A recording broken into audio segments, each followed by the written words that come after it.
Señor, cuando no tenemos el deseo de alabar y glorificar tu nombre, oh Dios, ayúdanos y glorifícate en nuestra vida, porque la obra que tú empezaste en nosotros, tú la vas a terminar, la vas a perfeccionar hasta tu venida, Padre. Gracias te damos por todo, Señor. En el nombre de Jesucristo oramos. Amén. Amén. Sigamos alabando a nuestro Dios, cantando los coritos.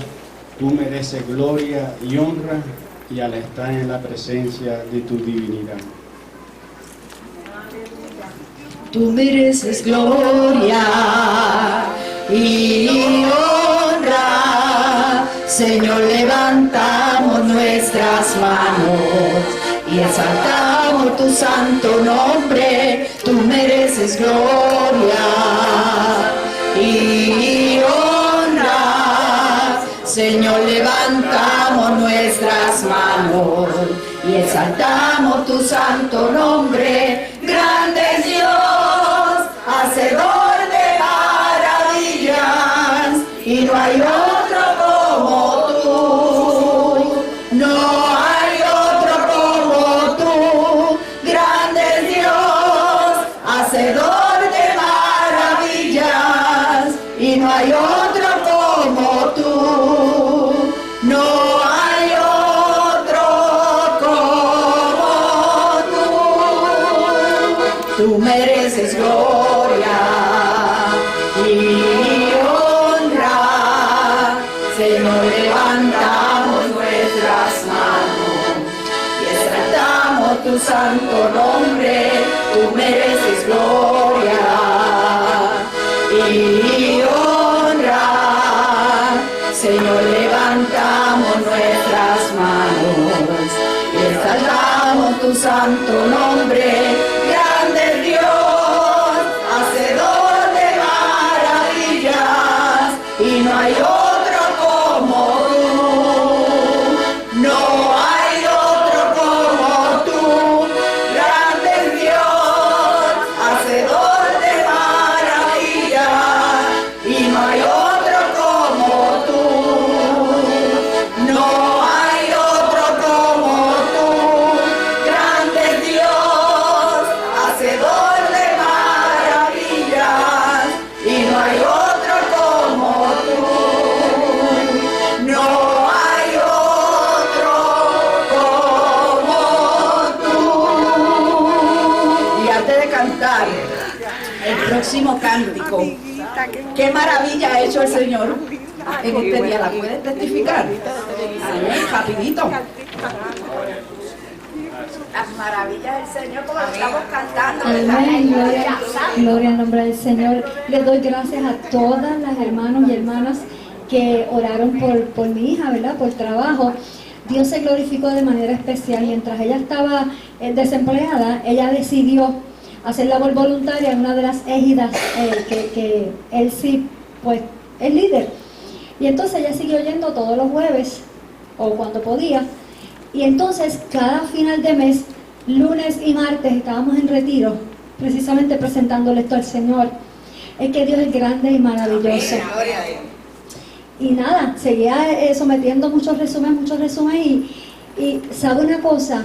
Que cuando uno le sirve al Señor, la Biblia dice que todo obra para bien. Porque de tantos resúmenes que sometió, la llamaron para hacer entrevistas, para ser trabajadora social en una égida. O sea, en dos. O sea, parece cosa de loco. Ella se fue a hacer labor voluntaria en la égida y eso le estaba programando el Señor. Porque uno de los requisitos para aceptarla era que hubiera tenido experiencia en égidas. Así que llamaron a Elsie, ya usted sabe cómo es Elsie, le dio tremenda información sobre ella, tremenda recomendación. Así que va a estar siendo trabajadora social en 2 égidas. Y no solamente eso, porque Dios nos da mucho más abundantemente de lo que pedimos entendemos. Como psicóloga va a estar dando clases en la noche en una universidad de psicología. Así que en vez de un trabajo, Dios me dio los 2. Gracias a todos los hermanos que nos cubrieron en oración. Grande es Dios, hacedor de maravillas, y no hay otro como tú, no hay otro como tú. Grande es Dios.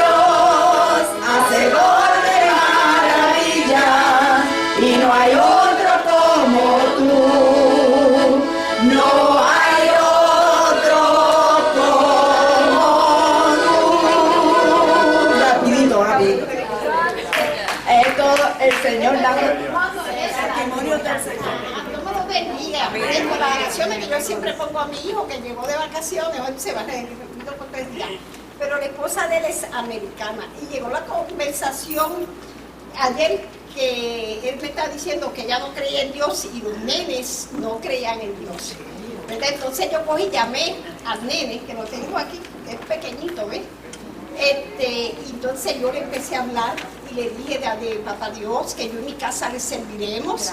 Y le empecé a hablarle al Señor y él aceptó al Señor como su hijo. O sea, yo lo declaro que él va a llevar la palabra. Grande es Dios, hacedor de maravillas, y no hay otro como tú. No hay otro como tú. Grande es Dios, hacedor de maravillas, y no hay otro como tú. No hay otro como tú. Amén. Y yo estoy segura que tienen que haber montones de otras maravillas que el Señor ha hecho.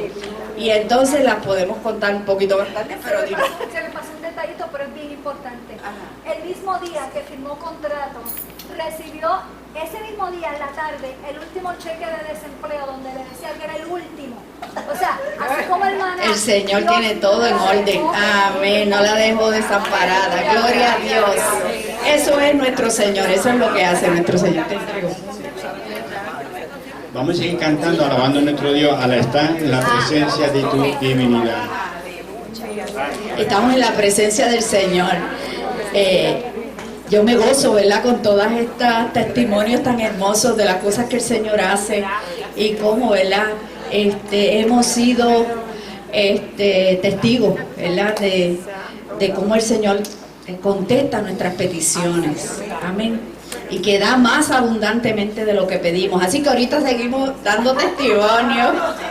Que Es que ustedes saben que el culto de las 8 ayer fue tremendo. Ustedes se votaron. Para la gloria de Dios. Amén. Entonces lo mío es al contrario, tú sabes. Lo mío es que yo llegué tan gozosa y después fueron golpes y golpes y golpes. Pero Dios me sostuvo. Amén. Qué bueno, ¿verdad? Que el Señor, que sabe todo, pues sabe todas las cosas que nos van a acontecer y nos llena, nos nutre, nos da palabra. Y al contemplar la hermosura de tu santidad, mi espíritu se alegra en tu majestad. Te adoro a ti, te adoro a ti, cuando veo la grandeza de tu dulce amor y compruebo la pureza de tu corazón. Mi espíritu se alegra en tu majestad. Te adoro a ti, te adoro a ti, postrado ante ti, mi corazón adora a Dios, y siempre quiero estar para adorar y contemplar tu santidad. Te adoro a ti, Señor.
mano me sostiene, tu espíritu me alienta, siempre en victoria tú me llevarás. Tu mano me sostiene, tu espíritu me alienta, siempre en victoria tú me llevarás.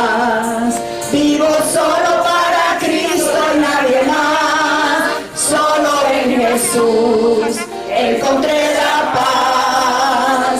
Él me llena de su espíritu de amor, siempre cantaré, soy más que vencedor. Tu mano me sostiene, tu espíritu me alienta, siempre en victoria tú me llevarás. Tu mano me sostiene, tu espíritu me alienta, siempre en victoria tú me llevarás. Vivo solo para Cristo y nadie más, solo en Jesús encontré la paz. Él me llena de su espíritu de amor, siempre cantaré, soy más que vencedor. Tu mano me sostiene, tu espíritu me alienta, siempre en victoria tú me llevarás. Tu mano me sostiene, tu espíritu me alienta, siempre en victoria tú me llevarás. La escritura, el capítulo 3 de la carta a los Filipenses.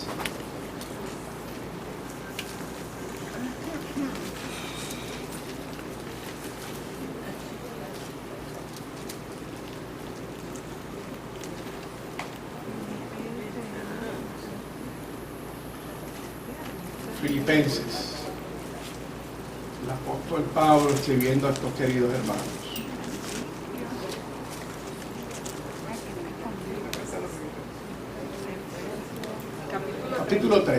Capítulo 3, y vamos a observar los versos del 12 al 15. Capítulo 3.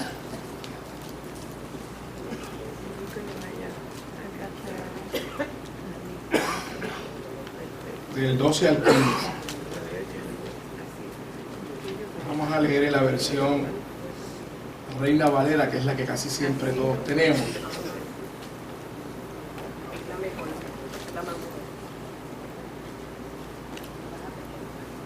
Dice la Escritura, a la gloria del Dios Padre, Dios Hijo y Dios Espíritu Santo, no que lo haya alcanzado ya, ni que ya sea perfecto, sino que prosigo por ver si logro asir aquello para lo cual fui también asido por Cristo. Hermanos, yo mismo no pretendo haberlo alcanzado ya, pero una cosa hago, olvidando ciertamente lo que queda atrás y extendiéndome a lo que está adelante, o lo que está delante, prosigo a la meta, al premio del supremo llamamiento de Dios en Cristo Jesús. Así que todos los que somos perfectos, esto mismo sintamos. Es un verso bien importante. Todos los que somos perfectos, esto mismo sintamos, en plural, punto y coma. Y si otra cosa sentís, punto y coma, y si otra cosa sentís, esto también os lo revelará Dios. Palabra del Señor. En 20 minutos, en 15 minutos, compartir lo siguiente. ¿Cuál es el objetivo? Pablo quiere que la iglesia entienda que todos tenemos que llegar, o todos estamos en un proceso de desarrollo completo en la fe. Ese es uno. Y número dos, el nosotros poder enfocarnos en el momento en que estamos viviendo en ese desarrollo completo en la fe. A pesar de las circunstancias difíciles que tenemos. una de las incapacidades o una de las situaciones que nosotros estamos confrontando, que vemos diariamente dentro de la iglesia de Dios, dentro de nosotros los cristianos, es que nos desenfocamos y no podemos entender que el desarrollo de la fe es más importante que cualquier asunto que pueda estar pendiente en nuestra vida. Uno. Y número dos, que podemos nosotros e inclusive tener a nuestro haber, es decir, como parte de lo que somos nosotros, muchos regalos, muchos dones. Podemos tener todo puesto en su lugar, en el contexto social, y ya lo vamos a ver un momentito, lo que Pablo explica sobre eso, en el contexto social, en el contexto intelectual, en el contexto profesional, en el contexto económico, en el contexto familiar.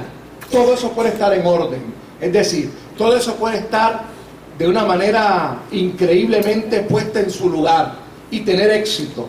Sin embargo, a lo que Dios nos llama para lograr el propósito de Él es a que nos mantengamos en un proceso de desarrollo completo. Y usted verá por qué. Porque el apóstol Pablo explica y dice eso, ¿no? Va a usar en esos versos que leímos 2 veces ese concepto, el telois en griego, que significa desarrollo completo. Pablo dice, yo me cuido de lo siguiente para que ustedes entiendan esto. Y Pablo comienza desde el verso, si usted me sigue conmigo, del verso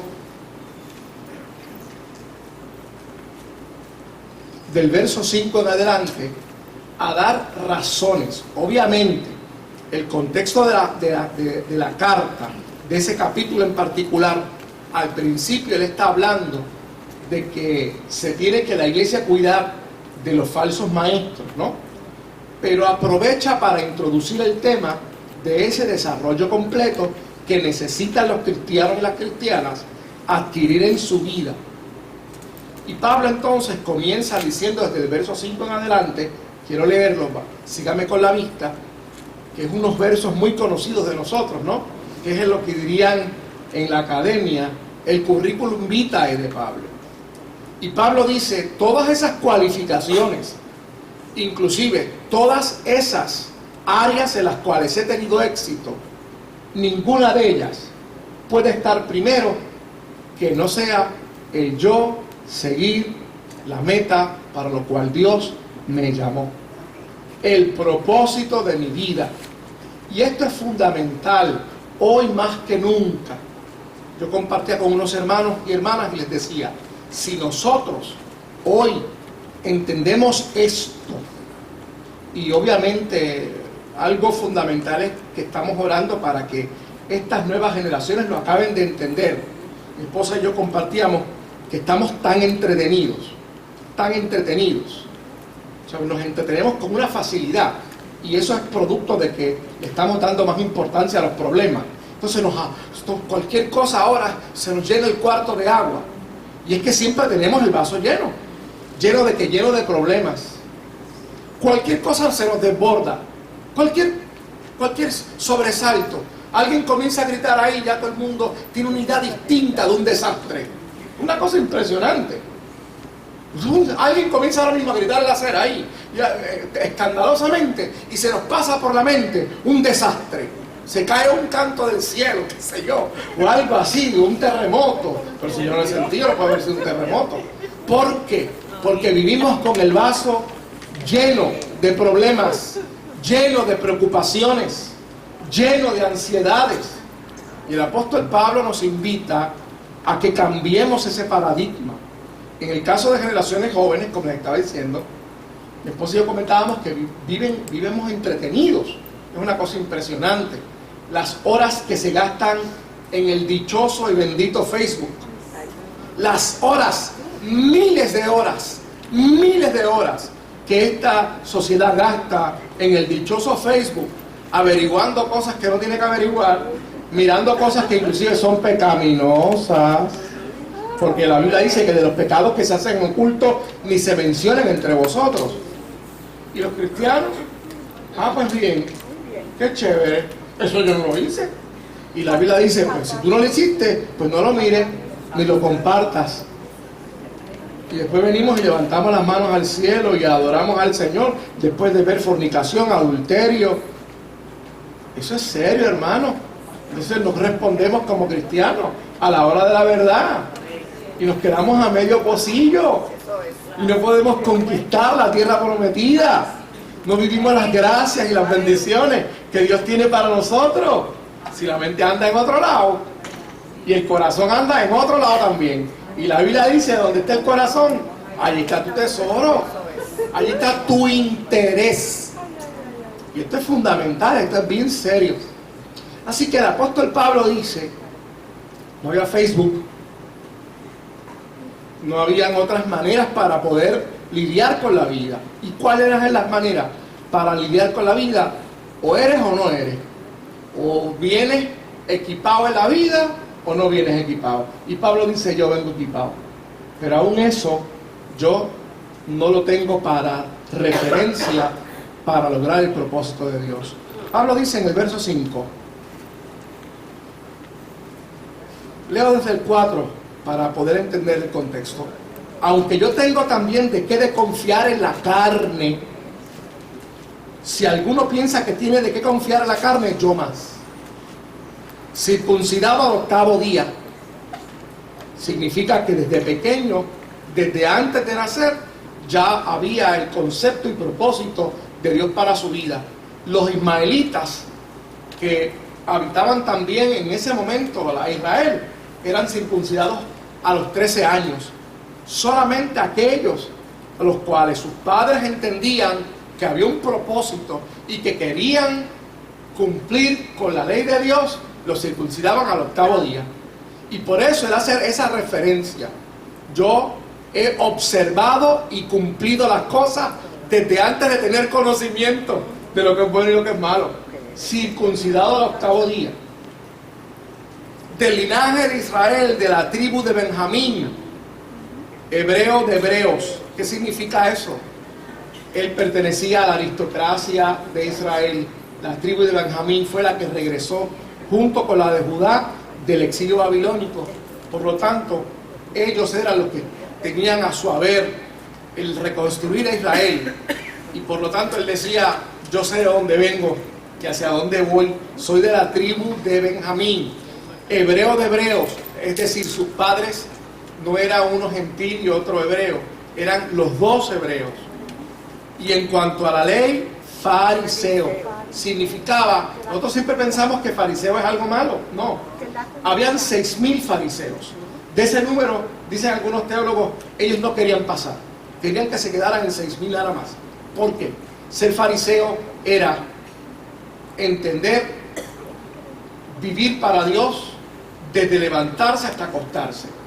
Porque eso tenemos en la mente siempre la palabra fariseo como alguien hipócrita. No, no, los fariseos eso es parte de una respuesta espiritual que el pueblo de Israel necesitaba. ¿Por qué? Porque había gente que practicaba la ley, pero ahora necesitamos a alguien que lo viva. Y los fariseos eran la gente que practicaba la ley y la vivía. Pero siempre pensamos que ser fariseo era algo negativo. No, ser fariseo era algo bien, de mucho prestigio en la sociedad.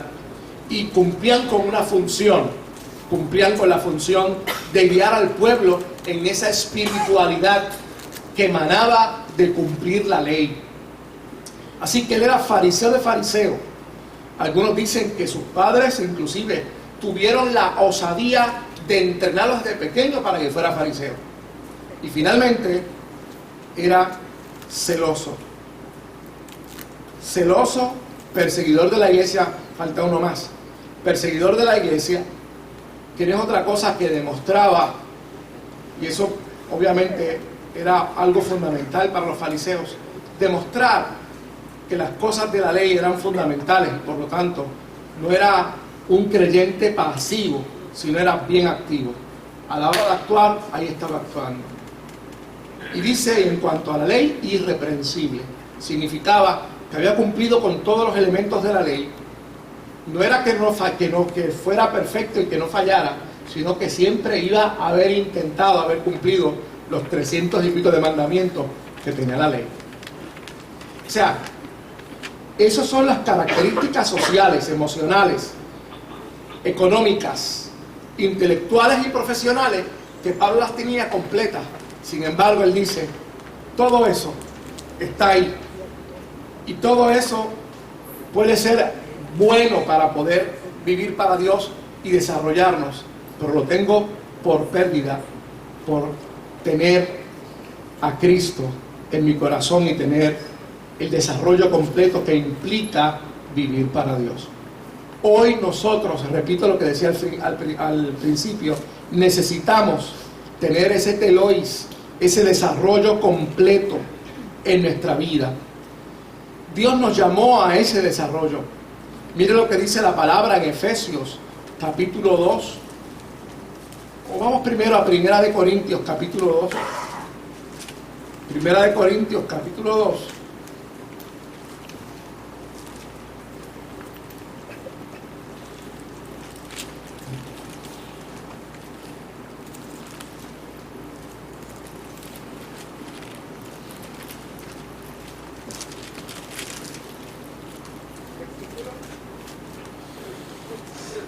Del verso 6 al 10, la Escritura dice: sin embargo, hablamos sabiduría entre los que han alcanzado madurez y sabiduría. Madurez también sinónimo de desarrollo completo. No de este siglo ni de los príncipes de este siglo que perecen. Gracias.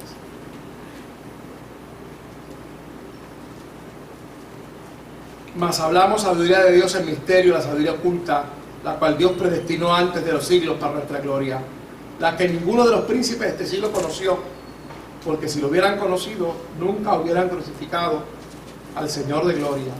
Antes bien, como está escrito, cosas que ojo no vio, ni oído oyó, ni han subido al corazón de hombre, son las que Dios ha preparado para los que le aman. Eso es parte de vivir en ese propósito de Dios. Eso es lo que Dios desea para nosotros. Y nosotros algunas veces nos desesperamos porque queremos entender ese propósito. El propósito es vivir para Él. Y Él revelará en el caminar, en ese desarrollo. Él revelará lo que Él necesita que nosotros entendamos para hacer su voluntad perfecta. Efesios 2:10 dice que Él, hemos sido creados en Dios. Somos hechura suya, creados en Cristo Jesús, para que caminemos en toda buena obra que Él preparó desde antemano para nosotros. Así que ese es el propósito. Me desarrollo completo. Puedo tener un montón de cosas, pero lo tengo todo en segundo lugar por enfocarme en desarrollar mi vida en el Señor, de manera que yo pueda entender ese propósito de Dios para nosotros. Pablo dice que la manera en que él logra ese desarrollo, la manera en que él logra el vivir para Dios, es, en primer lugar, dejando las cosas atrás. Yo le decía a unos amigos que Jesús va a dar en el clavo con esto, unas palabras que pueden sonar en algún momento fuerte y altisonante. Y eso sí quiero que lo vayamos y lo veamos. Lucas capítulo 9, versos 57 al 62. Son unas palabras un poquito fuertes de Jesús. Y que yo le decía a este amigo, está aquí Jesús, rompe con aquellos que siempre tienen una excusa. Siempre tienen una excusa para poner las cosas del Señor en segundo lugar. Siempre tienen una excusa para poner el compromiso con Dios en segundo lugar. Lucas capítulo 9, el verso 57.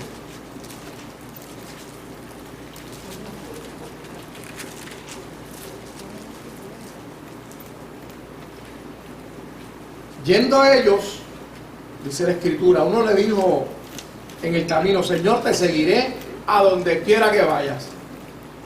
Y Jesús le dijo, las zorras tienen guaridas, las aves del cielo, nidos, mas el Hijo del Hombre no tiene donde recostar la cabeza. Y otro le dijo, Señor, déjame primero que vaya y entierre a mi Padre. Y Jesús le dijo, deja que los muertos entierren a sus muertos, y tú ve y anuncia el reino de Dios. Entonces también otro le dijo, te seguiré, Señor, pero déjame que me despida primero de los que están en mi casa. Y Jesús le dijo, ninguno que poniendo su mano en el arado mira hacia atrás es apto para el reino de Dios. Y todas las excusas que nosotros escuchamos algunas veces, que está lloviendo, que está oscuro, que tengo miedo, todas las cosas que algunas veces nosotros, ¿verdad? Y el Señor amado, imagínate que Él toca la puerta de nuestra casa y dice, oye, pero tú vas para el culto esta noche. No, porque es que está lloviznando. Tengo alergia. O sea, y obviamente, yo le decía a este amigo mío, Jesús está siendo fuerte ahí, porque me está diciendo, oye, ¿se murió mi padre? Y la respuesta es, deja que los muertos entierren a los muertos. O sea, wow. Obviamente hay unas éticas implicadas aquí con relación a la vida, a la importancia, pero el compromiso con nosotros seguir y crecer en el caminar del Señor implica eso, implica dejar atrás y poner en esa perspectiva. Y hermano, yo le decía a unos hermanos, yo tengo el ejemplo en mi casa de mi viejito. Mi viejito era bien literal con estas cosas. En casa éramos 9, y cuando ellos estaban pastoreando en Isabela, la mitad vivía acá en San Juan.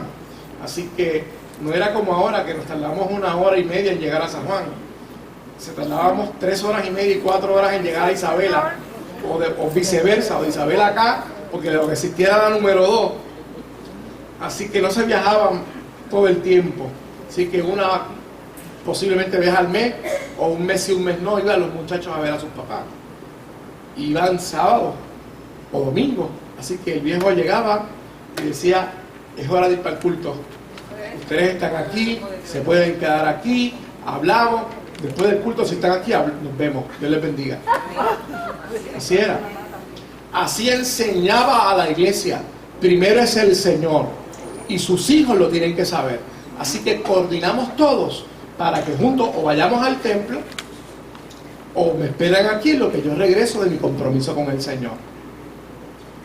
Así que yo creo que ese compromiso no era rajatabla, es lo que Jesús enseñó, y Jesús fue más allá. Hay un verso que dice, ninguno que sea capaz de dejar madre o padre es digno de mí. Y eso está en la Biblia, eso yo no me lo inventé. Así que yo creo que en la medida en que nosotros aprendemos a poner en su justa perspectiva lo que está a nuestro alrededor, nosotros vamos a desarrollarnos en la fe. Nosotros alcanzaremos esas cosas que deseamos ver, que solamente están en el corazón de Dios. Hay cosas que Dios no nos va a revelar. No, las revelará en el tiempo en el que Él quiere. Pero hermano, en la medida en que vamos caminando, vamos entendiendo que Dios tiene un propósito. Y el corazón se llena de esperanza, el corazón se llena de fe, y nosotros podemos confiar en que Dios cumplirá su propósito en nosotros. Para eso hay que dejar algunas cosas atrás. Hay que aprender a eso. Eso no viene de la noche a la mañana.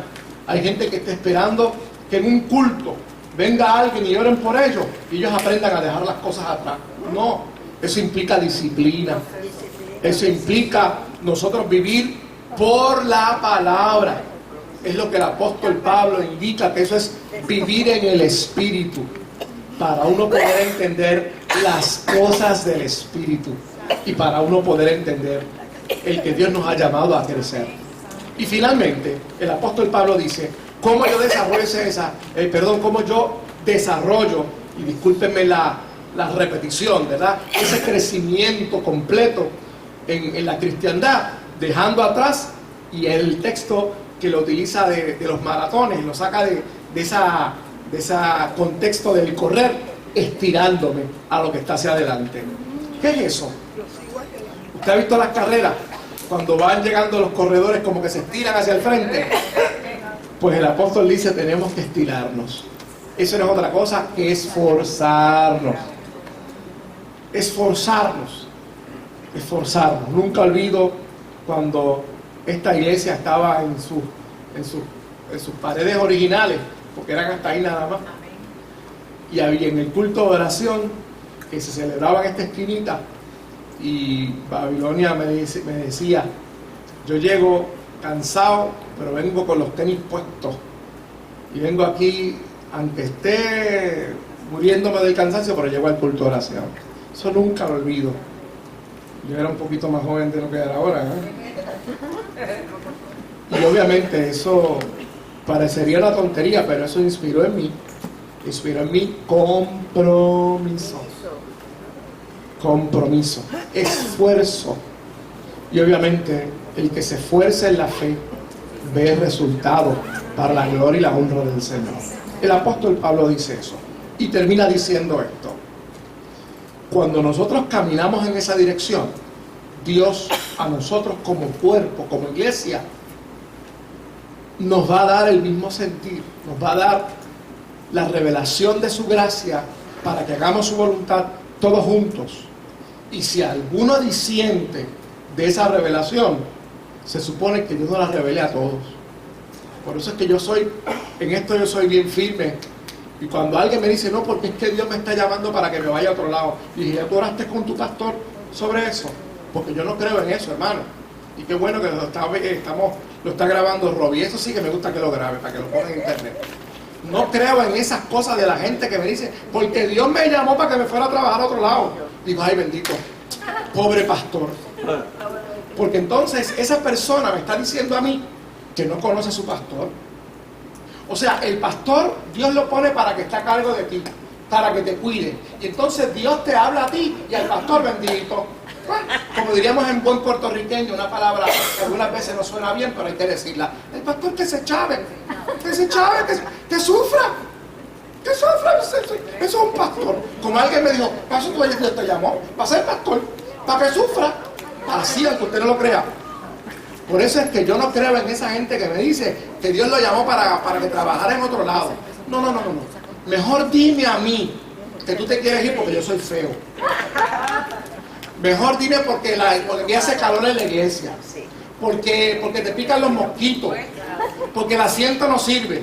Pero que Dios te llamó para trabajar en otro lado. ¿Y por qué no trabajas aquí? Eso no es cierto.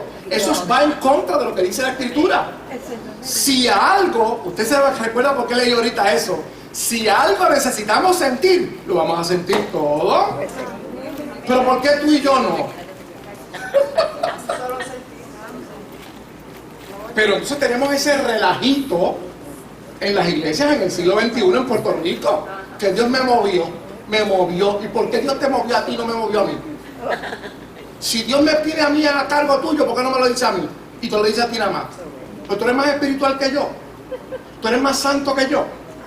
O sea, tú tienes un contrato con la línea directa con Dios y yo no. O sea, vamos a ser más serios y vamos a ver lo que dice la Escritura. Y eso es importante. Si nosotros tuviéramos gente que entendiera la Escritura, tuviéramos gente más sólida. Tuviéramos gente que en el momento difícil levantara a Dios palabra profética y como un solo cuerpo, hermano, nosotros hiciéramos proezas en el nombre del Señor. Eso nos divide cuando nosotros no sentimos una misma cosa. Y la Biblia está consistentemente hablando sobre eso. Pero no me interesa sentir lo que siente allá mi hermano Carlos, ni lo que siente allá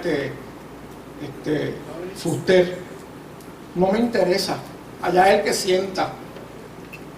¿Sabes que te cogí a ti para mi introducción al sermón, verdad? No dije tu nombre, pero te cogí a ti para... ¿Por qué? Porque a mí me interesa lo que siente mi hermano. Y un día que salieron aquí todo el mundo, estábamos ahí él y yo sentados, y él le estaba narrando de su experiencia. Y hice esto, Ariel, y él me estaba edificando inclusive confirmaba mi vida lo que Dios estaba haciendo conmigo. De eso es que se trata, pero no es eso de que yo siento y aquel siente, entonces arranca a coger por allá y los pastores son los últimos que se enteran de lo que hizo. ¿Qué es eso? Eso no es bíblico, hermanos, y nosotros tenemos que comenzar a decirlo. Por eso aprovecho que esto se va a grabar para internet, para decirlo. Basta ya, eso nos divide, eso nos quita fuerzas, y obviamente Dios cumplirá su propósito, pero oye, se va a tardar. ¿Por qué? Porque hay 2 o 3 que su agenda es primero, antes que la agenda del cielo, antes que la agenda de la iglesia. Pablo nos enseña en esta hora que nuestra agenda sea crecer juntos, juntos, para la gloria y la honra del Señor. Póngase en pie.